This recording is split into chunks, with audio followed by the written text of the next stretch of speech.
ಈ ನನ್ನ ಸಂದೇಶವನ್ನು ಕೇಳುವಂಥ ನನ್ನ ಪ್ರೀತಿಯ ಸಹೋದರ ಸಹೋದರಿಯರೇ, ಸೇವಕರೇ, ರೋಮಾಪುರದವರಿಗೆ ಬರೆದ ಪತ್ರಿಕೆ 4ನೇ ಅಧ್ಯಾಯ 17ನೇ ವಚನದ ಬಿ ಭಾಗದಲ್ಲಿ ನಾವು ನೋಡ್ತೇವೆ. ಸತ್ಯವೇದ ನಮಗೆ ಸ್ಪಷ್ಟವಾಗಿ ಹೇಳುತ್ತದೆ, ದೇವರು ಸತ್ತವರನ್ನು ಬದುಕಿಸುವವನಾಗಿಯೂ ಇಲ್ಲದೆ ಇರುವುದನ್ನು ಕರೆಯುವವನಾಗಿಯೂ ಇದ್ದಾನೆ ಎಂಬುದಾಗಿ.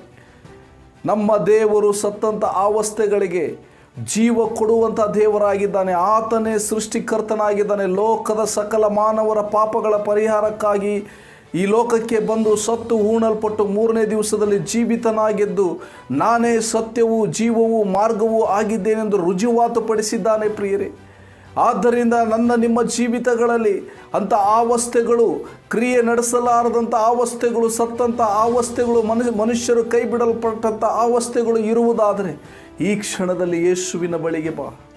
ಆತನು ಜೀವವನ್ನು ಕೊಡುವಾತನಾಗಿದ್ದಾನೆ. ಆತನು ಸಮೃದ್ಧಿಯನ್ನು ಕೊಡಲು ಶಕ್ತನಾಗಿದ್ದಾನೆ.